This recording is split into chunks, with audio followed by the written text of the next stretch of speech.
Hello friends, welcome to your channel make physics easier by Mayur Agrawal. आज मैं आपका teacher, आपका फ्रेंड मयूर आपके साथ हूँ कोन के तीसरे पार्ट के साथ। जैसा कि आपको मैंने पहले पार्ट में कोन की बेसिक नॉलेज और बेसिक क्वेश्चन और सेकेंड पार्ट में कुछ लेवल 2 के क्वेश्चंस प्रोवाइड करा दिए थे। आज मैं कुछ स्पेशल अलग टाइप के क्वेश्चंस लेके आया हूँ।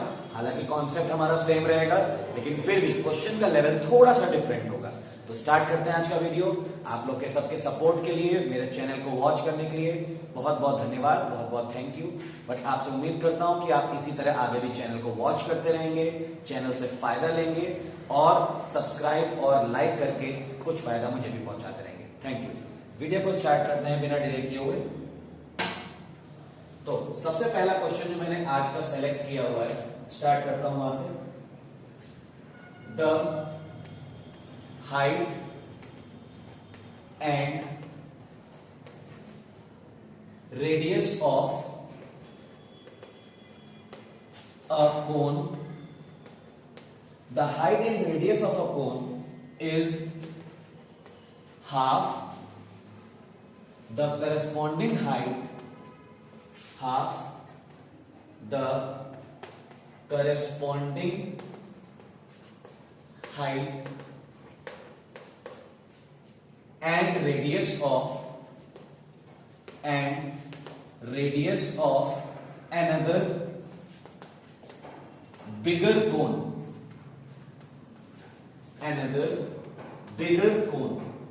find। हमें दो चीजें फाइंड करनी है, उनके वॉल्यूम्स का रेशियो और सेकेंड पार्ट में हमें फाइंड करना है CSA रेशियो, उनके कर्व सरफेस एरिया का रेशियो। तो ये क्वेश्चन है। हमारे पास दो कोन्स हैं, जो एक बड़ा कोन है और एक छोटा कोन है, क्योंकि क्लियरली लिखा है अनदर बिगर कोन। तो जो बिगर कोन है, हम उसकी डायमेंशंस को लेट कर लेते हैं। लेट हमारे पास हाइट होती है, हाइट को हमने लेट कर लिया x और रेडियस को लेट कर लिया y। ये बिगर कोन की है, इसलिए मैं कैपिटल लेटर से रिप्रेजेंट कर रहा हूं। तो जो स्मॉल h हो जाएगा, हाइट एंड रेडियस दोनों हाफ है। So height will become x by 2, radius will become y by 2. According to the question, the height and the radius of the smaller cone is half of the height and radius of the bigger cone. तो bigger cone के लिए हमने height को x late किया, radius को y late किया। तो smaller cone के लिए x by 2 और y by 2। अब देखिए, हमें सबसे पहली चीज निकालनी है v1 रेशियो v2, मतलब v1 अपॉन v2 कौन के लिए 1/3 पाई। यहां पर हम लोग कह सकते हैं r square h and 1/3 pi r square, यहां पर स्मॉल r होना चाहिए, sorry h। So 1/3 will be cancelled, pi will be cancelled, r upon r की यहां वैल्यू आ गई y square divided by y upon 2 का स्क्वायर करेंगे तो आएगा y square divided by 4 multiply h के प्लेस पर रखा है यहां पर x और स्मॉल h के प्लेस पर रखा है यहां x by 2। सॉल्व करेंगे तो ये रेसिप्रोकल होकर इधर आ जाएगा। थोड़ा सा इधर स्टेप सॉल्व कर रहा हूं। सो 4y square upon y square into 2x upon x, x will be cancelled, y square will be cancelled, 4 2 8/1। So the final answer is 8:1। तो अगर हम बिगर कोन को मैंने पहले रखा है, क्योंकि क्वेश्चन में ऐसा तो कुछ कहा नहीं गया है कि बिगर को पहले रखिए या स्मॉलर को बाद में, लेकिन आप क्वेश्चन पढ़ लोगे। अगर क्वेश्चन में स्मॉलर को पहले रखा गया तो 1:8 आएगा, और अगर बिगर को पहले रखा गया तो 8:1। अब बात करते हैं CSA की। Now C1 ratio C2 which means C1/C2। तो C1 का फॉर्मूला होता है पाई आर एल। तो यहां पर हम लोग कैपिटल लिख लेते हैं पाई आर एल, और यहां पर रहेगा small letters. Pi will be cancelled, r की जगह तो हम रख सकते हैं y, स्मॉल आर की जगह रखा हमने y by 2। लेकिन स्लैंट हाइट हमें नहीं मालूम है, तो स्लैंट हाइट के फॉर्मूले यूज करते हैं।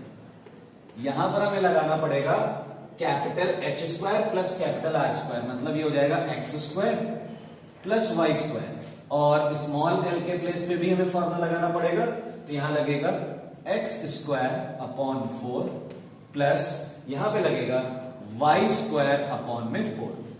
देखिए, क्योंकि स्लैंट हाइट का क्लियरली हमारे पास स्लैंट हाइट का फॉर्मूला होता है under root h square plus r square, तो वही दोनों फॉर्मूले यहां पर यूटिलाइज किए।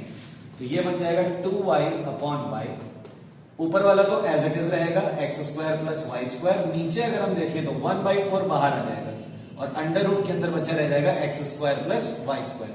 ये दोनों कैंसिल, ये कैंसिल, 2 इंटू ये 4 ऊपर आ जाएगा, सो 4/1। तो यहां पर भी आंसर आ रहा है 8:1। तो C1:C2 भी कितना आ रहा है 8:1। अगर हमने बिगर को पहले लार्जर वाले कोन को न्यूमरेटर में रखा है और स्मॉलर वाले कोन को डिनोमिनेटर में, तो बस यहां पे ये स्टेप बहुत जरूरी है। इसी स्टेप में स्टूडेंट्स कंफ्यूज होते हैं और इसी स्टेप को कर पाने में वो पॉसिबल मतलब मिस्टेक्स यहीं पर करते हैं। तो आपको ध्यान रखना है, आपको बिल्कुल भी घबराना नहीं है। सोचो आप कि यहाँ पे अंडर रूट में x square plus y square है, ऐसी क्वांटिटी कैसे सॉल्व होगी, आपको कुछ नहीं करना है। आपको सिर्फ नीचे ध्यान देना है कि दोनों का जो डिनोमिनेटर है 4 बन गया, तो 1/4। एक स्टेप मेरे से यहां पर थोड़ा सा स्किप हो गया है, वो ध्यान दीजिए। ये जो 4 है ये जब बाहर आएगा तो ये 2 बन जाएगा, सॉरी फॉर दैट। तो जब ये 2 बनेगा तो यहां 2 लिख सकते हैं और यहां पर आंसर आएगा 4। तो फाइनल आंसर होगा 4:1। देखिए इस तरह की मिस्टेक्स आपसे भी हो सकती हैं। अगर आप किसी भी क्वेश्चन को लगाते हो तो वहां पर एग्जाम का प्रेशर और टाइम सेविंग की वजह से, टाइम मैनेजमेंट की वजह से कई बार हमसे कुछ कैलकुलेशंस स्किप हो जाती हैं। तो इस स्टेप के लिए सॉरी फॉर दैट, लेकिन आप ध्यान रखेंगे कि आप इन गलतियों से सीखेंगे कि ऐसी गलतियां आपसे ना हो। तो ये था हमारा आज का टाइप 1। वीडियो को आगे बढ़ाते हैं और टाइप 2 के क्वेश्चंस की बात करते हैं। जो मैंने आज अगला क्वेश्चन सेलेक्ट किया है वो भी आपको टॉपिक स्ट्रॉन्ग करने में हेल्प करेगा। कौन से रिलेटेड, ये कौन का मेरा लास्ट वीडियो होगा, इसके बाद मैं अगले शेप पर वीडियो आपको प्रोवाइड कराऊंगा। तो इससे आपको प्रैक्टिस आपको मस्ट है, प्रैक्टिस आपके लिए बहुत जरूरी है। जो भी टॉपिक्स मैं आपको यहाँ वीडियोस में एक्सप्लेन करता जा रहा हूं, आप उनके अकॉर्डिंगली क्वेश्चन सेलेक्ट करके, अपनी बुक में से क्वेश्चन सेलेक्ट करके उनकी प्रैक्टिस जरूर करते जाइए। सेकेंड क्वेश्चन भी बहुत इंपॉर्टेंट है, कॉम्पिटिटिव एग्जाम्स में भी इस तरह के क्वेश्चंस आते हैं। A right triangle with sides 6, 8 and 10 centimeter is revolved about the side 8 centimeter. Find volume and CSA of cone formed. तो क्वेश्चन तो आप समझ ही गए होंगे। जब मैंने आपको इंट्रोडक्टरी वीडियो दिया था जिसमें मैंने आपको इंट्रोडक्शन क्लियर किया था कोन का, उसमें मैंने बताया था कोन कैसे बनता है। तो कोन अगर हम फ्रेम करने की बात करते हैं तो किसी भी राइट एंगल ट्रायंगल को उसकी हाइट के रिस्पेक्ट में रिवॉल्व कराते हैं, तब जाकर एक कोन बनता है। तो यहां पर देखिए हमारे पास 3 साइड्स हैं 6, 8 और 10, जिसमें से 8 वाली साइड के रिस्पेक्ट में रिवॉल्व कराया गया। तो उसका मतलब है जिस साइड के रिस्पेक्ट में रिवॉल्व कराते हैं वो बन जाती है हाइट, और ये रहेगी स्लैंट हाइट, क्योंकि स्लैंट हाइट पाइथागोरस थ्योरम से सबसे मैक्सिमम साइड होती है, और जो रेडियस हो जाएगी वो हो जाएगी 6। बस यही स्टेप हमारे लिए समझना है। जैसे ही रेडियस और हाइट मिल गई, अब तो हम आराम से क्वेश्चन सॉल्व कर सकते हैं। V वॉल्यूम 1/3 पाई r स्क्वायर h, सो 1/3 3.14 6 स्क्वायर इंटू 8। इस कैलकुलेशन को सॉल्व करिए, वॉल्यूम आ जाएगा, और CSA जो कि होता है पाई r l, सो 3.14 इंटू r के प्लेस पे 6 और l के प्लेस पे 10। इस कैलकुलेशन को सॉल्व करिए, यहां सेंटीमीटर स्क्वायर में आंसर और यहां पर सेंटीमीटर क्यूब में। तो कैलकुलेशन पार्ट आप अपने आप भी इजीली सॉल्व करा सकते हो, क्योंकि अब इस क्वेश्चन में कुछ भी नहीं बचा, मेन था ये स्टेप समझना। तो आज के बाद आप ये बात याद रख लीजिए कि अगर कोन फ्रेम किया जा रहा है एक राइट एंगल ट्रायंगल की हेल्प से, तो जिस साइड के थ्रू उसे रिवॉल्व कराते हैं वो हाइट बन जाती है, और जो मैक्सिमम लेंथ की साइड होगी वो स्लैंट हाइट बनेगी, और जो बचेगी तीसरी साइड वो रेडियस होगी। तो कभी आपको कंफ्यूजन नहीं होगा। ये था हमारा अगले टाइप का क्वेश्चन। इसी में एक और कंडीशन आती है, वो भी मैं आपको बता दूं। देखिए अगर हमें जो भी 3 साइड्स दी हैं, 3 साइड्स में से अगर क्वेश्चन में ये लिखा हो कि the triangle is revolved around the maximum length, जैसे यहां पर अगर क्वेश्चन होता कि 10 सेंटीमीटर हाइट से उसे, मतलब 10 सेंटीमीटर वाली साइड से रिवॉल्व कराया गया, तब क्या वॉल्यूम और कट सरफेस एरिया होगा। तो ध्यान रखिएगा, जब भी किसी राइट एंगल ट्रायंगल को मैक्सिमम लेंथ वाली साइड से रिवॉल्व कराते हैं तो वहां पर दो कोन्स बनेंगे। ये ध्यान रखिएगा, वहां पर दो कोन्स बनते हैं आइडेंटिकल, और उन दोनों में से किसी एक का वॉल्यूम निकाल के डबल कर दोगे, कर्व सरफेस एरिया निकाल के डबल कर दोगे, तब फाइनल आंसर आएगा। तो अगर शॉर्टर साइड्स के रिस्पेक्ट में रिवॉल्व किया गया है तब तो एक एक कोन बनेगा दोनों कंडीशंस में। यहां चाहे 6 सेंटीमीटर से रिवॉल्व कराते चाहे 8 से रिवॉल्व कराते, एक ही एक कोन बनता। लेकिन डिफरेंस कहां था, अगर हम 6 सेंटीमीटर से रिवॉल्व कराते तो हाइट 6 बनती और रेडियस 8, और अगर हमने 8 से रिवॉल्व कराया था तो हाइट 8 बन गई, रेडियस 6। लेकिन अगर इसी क्वेश्चन में 10 सेंटीमीटर साइड से रिवॉल्व कराते तो दो कोन्स फॉर्म होते, और उस कोन में फिर हमारे लिए कैलकुलेशन पार्ट अलग हो जाता। तो इस बात का ध्यान रखिएगा। ये था हमारे टाइप 2। बिना लेट किए और वीडियो को आगे बढ़ाते हैं, टाइप 3 के क्वेश्चन की बात करते हैं। Jokers cap is in the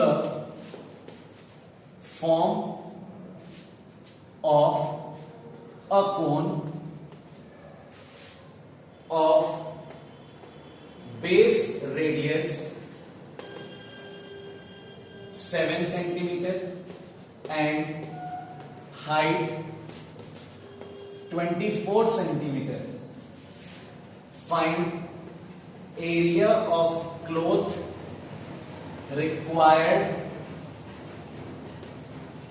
to make 10 such caps. ये हमारा क्वेश्चन है, आइडेंटिकल क्वेश्चन, मतलब एप्लीकेशन बेस्ड क्वेश्चन कह सकते हो, लेकिन है बहुत इजी। जोकर की कैप है वो एक कोन के शेप में है, रेडियस हमें दी गई है 7, हाइट दी गई है 24। सबसे पहले तो डिसाइड ये करना होगा हमें, हम यहाँ कौन सा एरिया निकालें, कर्व सरफेस या टोटल सरफेस। तो ध्यान दीजिए, जोकर की जो कैप होती है उसमें बेस नहीं होता है, क्योंकि अगर कैप में बेस बना देंगे तो उसे हम पहन नहीं सकते। तो यहां पर सिर्फ और सिर्फ कर्व सरफेस एरिया निकलेगा। एल की जरूरत पड़ेगी, तो L के लिए सबसे पहले हम कैलकुलेशन कर लेते हैं। तो यहां से 24 स्क्वायर प्लस 7 स्क्वायर सॉल्व करेंगे, आएगा 625, जो कि बन जाएगा 25 सेंटीमीटर। अब फॉर्मूला लगा देते हैं, CSA is equal to pi r l, so 22/7 into 7 into 25, ये कैंसिल हो गया, 550 centimetre square. So cloth required, क्योंकि 10 कैप्स बनानी है इसी तरह की, so cloth required will be 10 multiplied by 550, so the answer will be 5500 centimeter square। तो इस तरह के क्वेश्चंस में भी आपको खुद से इमेजिन करना होगा कि हम CS से निकालें या TS से निकालें। कई बार टोटल सरफेस एरिया भी निकालने की जरूरत पड़ सकती है। तो ये था आज के वीडियो का टाइप 3 क्वेश्चन। कैलकुलेशन पार्ट में ध्यान दीजिएगा, क्योंकि स्टूडेंट से कैलकुलेशन पार्ट में अगर कोई भी मिस्टेक हो जाती है तो आपका पूरा कॉन्सेप्ट अच्छा खासा जो आपको आता होगा उसके बाद भी आपका क्वेश्चन गलत हो जाएगा। इसलिए कैलकुलेशन करते समय कॉन्फिडेंस और पेशेंस दोनों रखना बहुत जरूरी है। टाइप 4 क्वेश्चन की बात करते हैं। स्लैंट हाइट हमें दे रखी है एक टर्म की 25 मीटर और बेस डायमीटर दे रखा है 14 मीटर। हमें कॉस्ट निकालनी है, cost of white washing, cost of white washing, और रेट दिया है ₹210 पर 100 मीटर स्क्वायर। क्वेश्चन की लैंग्वेज कुछ इस तरह से है, the slant height and base diameter of a conical tomb are 25 metre and 14 metre respectively. Find the cost of white washing its curved surface area. Clearly लिखा हुआ है, find the cost of whitewashing its curved surface area at the rate of 210 per 100 meter square. So, slant height 25, radius 14 divided by 2. So, radius will be 7. सबसे पहले CSA निकाल लेते हैं, simply pi r l. So, 22/7 into 7 into 25. 7 will be cancelled, 550 meter square. So we can say that cost of 100 meter square is equal to 210. So cost of 1 meter square will become 210 divided by 100, and we have to find cost of 550 meter square. It will become 210 multiplied 550 divided by 100. Cancel कर दिए 2 zero से। 21 5 जा 105, 5 carry 10, 21 5 जा 105, 150, सो 1155 rupees. तो ये question हालांकि कोई बहुत कम ही लेवल का था, लेकिन फिर भी आपको यहाँ वर्ड्स पर ध्यान देना होगा। और ये स्टेप, इसको हम लोग कहते हैं यूनिटरी मेथड। ये आपने 6, 7, 8 में बेसिक्स में अरिथमेटिक में पढ़ा होगा। तो उस कॉन्सेप्ट का यूज करके कई बच्चों को यहाँ पर प्रॉब्लम आती है, इसी वजह से ये क्वेश्चन मैंने आज के वीडियो में सेलेक्ट किया था। इस स्टेप में कई स्टूडेंट्स गलतियां कर देते हैं। तो हमें 210 कॉस्ट दी थी 100 मीटर स्क्वायर की, तो 1 मीटर स्क्वायर की कितनी हो जाएगी 210 डिवाइडेड बाय 100, और जितना रिक्वायर्ड एरिया है उसके लिए 550 का मल्टीप्लाई। तो ये थे आज के हमारे टाइप 4 क्वेश्चन। और जैसा कि हमारे वीडियो में आज का लास्ट क्वेश्चन एक और है, उसके बाद आप कौन पूरी तरह से समझ सकते हो। फिर भी according to the level of the students, उनकी मेहनत पर, उनके आईक्यू पर बहुत कुछ डिपेंड करता है। प्रॉब्लम्स आएंगी तो your problems are most welcome. मैं उनका मोस्ट वेलकम करता हूं कि अगर मेरे पास कोई भी प्रॉब्लम आप सेंड करते हो तो मैं बहुत ही जल्दी से जल्दी, क्योंकि मेरे पास प्रॉब्लम्स आ नहीं रही है, इस वजह से बात मैं कह रहा हूं। शायद आप लोग सॉल्व कर रहे हो या पूछने में हिचकिचा रहे हो, जो भी बातें हैं, लेकिन अगर आप पूछते हो तो मैं उसे जरूर आपके लिए रिजॉल्व करूंगा। फिफ्थ लास्ट अपना क्वेश्चन है, this is also very important. The height of a cone is 30 centimeter. A small cone is cut off at the top by a plane parallel to its base. Parallel to its base. If its volume is 1/27 of total volume, at what height the base is cut। थोड़ा सा जल्दबाजी में मेरी यहाँ handwriting आपको clear नहीं हो रही होगी, तो मैं क्वेश्चन आपको फिर से सुना देता हूं पढ़कर। The height of a cone is 30 centimeter. A small cone is cut off at the top by a plane parallel to its base.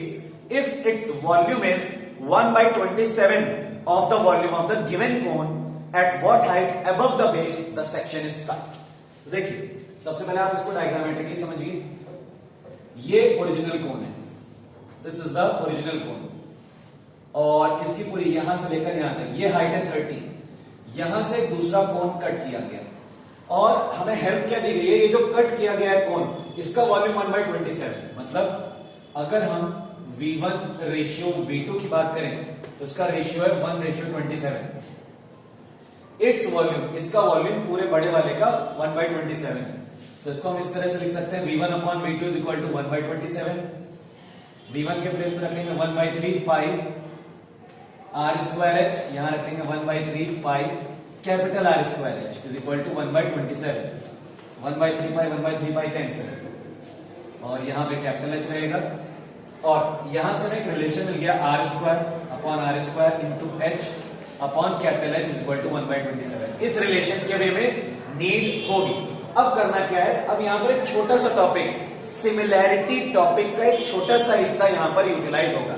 वो हिस्सा क्या है, ये देखिए, ये ट्रायंगल आप देख रहे हो और ये पूरा ट्रायंगल देख लो, बिकॉज ये दोनों एंगल्स हमारे लिए 90 डिग्री है। These both angles are 90 degree.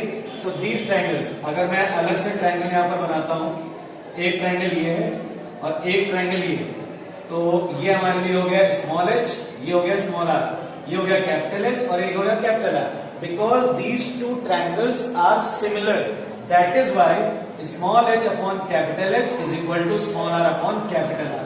ये एक रिलेशन आ जाएगा हमारे पास सिमिलैरिटी से। इस रिलेशन को यहां यूटिलाइज कर लेते हैं।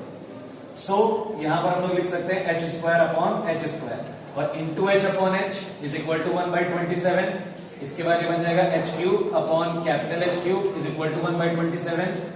क्यूब रूट निकाल लेते हैं तो यहां पे आ जाएगा 1/3, और इसकी वैल्यू हमें निकालनी है, इसकी वैल्यू 30 दी गई है। So 1/3 cross multiply 3h is equal to 30, तो h की वैल्यू आ गई 10। क्वेश्चन में लेकिन अभी हमारे पास ये आंसर नहीं आया है, हमारे पास ये वैल्यू आई है 10 और हमें निकालना है कि उसको बेस से कितनी हाइट पर कट किया गया था। ये पूरी लेंथ थी 30, तो इसका मतलब क्लियर है 20 सेंटीमीटर हाइट से उस कोन को कट किया गया है। तो हमारे लिए फाइनल आंसर हो जाएगा 20 सेंटीमीटर, क्योंकि 30 सेंटीमीटर पूरी लेंथ थी, जिसमें से जो हमारा शॉर्ट स्मॉल कोन है जिसको कट किया गया है उसकी हाइट आ रही है 10। उसका मतलब क्लियर है कि बेस से 20 सेंटीमीटर ऊपर हाइट पर उसे कट किया गया है। तो इस क्वेश्चन में जो एक अलग स्टेप था वो ये था सिमिलैरिटी। इस पर हालांकि मैंने अभी तक कोई भी वीडियो नहीं दी है, लेकिन इस पर मैं वीडियोस बहुत जल्दी दूंगा। लेकिन यहां पर आपको कोई प्रॉब्लम नहीं होनी चाहिए, क्योंकि देखिए ये इस ट्रायंगल के लिए परपेंडिकुलर और ये इस ट्रायंगल के लिए परपेंडिकुलर, ये इस ट्रायंगल के लिए बेस और ये इस ट्रायंगल के लिए बेस, तो दोनों परपेंडिकुलर्स का रेशियो और दोनों बेस का रेशियो आपस में इक्वल होता है।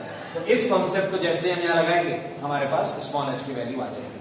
तो ये था आज का वीडियो। आई होप सो कि आपको सभी टॉपिक सभी क्वेश्चन समझ में आए होंगे। अगर समझ में आए तो लाइक जरूर करिएगा और सब्सक्राइब अपने फ्रेंड्स में जरूर करिएगा। अगले वीडियो में मैं आपके साथ मेंसुरेशन के नए शेप स्फेयर के साथ मिलूंगा। Thank you.